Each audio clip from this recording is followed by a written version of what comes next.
আজ আমাদের বাড়ি মায়ের ভাসান।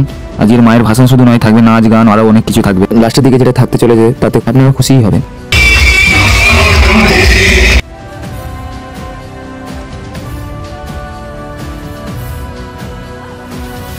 আমাদের মায়ের বরণ শুরু হয়ে গেছে। মায়ের বরণ শেষে সিঁদুর খেলা হবে।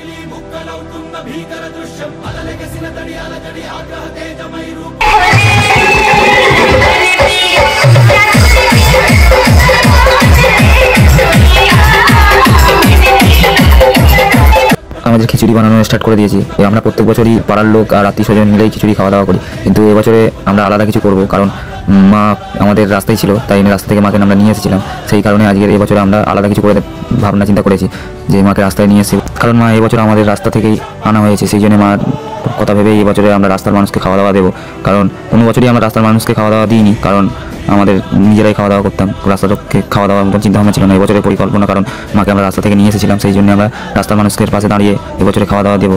সেই জন্যই আমাদের পরিকল্পনা হিসেবে আমরা 250 প্যাকেট আমরা রেডি করে নিয়েছিলাম। 250 প্যাকেট রেডি করে নিয়ে আমরা বেরিয়ে পড়েছিলাম সবার মানুষের হাতে হাতে দেওয়ার জন্য, যারা সারা রাত ধরে না খেয়ে ঘুমায় রাস্তাঘাটে, তাদের পাশে দাঁড়ানোর জন্য একটু হলেও। তাতে আপনারা খারাপ ভাববেন না যে আমরা মানুষকে এরকমভাবে দিয়ে ভিডিও করেছি, কারণ দেখো ভিডিও করাটা মেন কথা নয়, ভিডিওটা বড় ব্যাপার নয়, কারণ মাকে আমরা রাস্তা থেকে নিয়েছিলাম। কোনো বছরই আমরা এরকমভাবে খাওয়া দাওয়া দিইনি কোনো মানুষকে। সেই জন্যই আমরা যেটা সত্যি সেটাই আমরা তুলে ধরার চেষ্টা করেছি, তাতে আপনারা কোনোদিন খারাপভাবে নেবেন না ভিডিওটাকে। আমাদের এই কাজে যদি আপনারা একটু হলেও খুশি হয়ে থাকেন তাহলে ফলোটা প্লিজ করে দিয়ে যাবেন।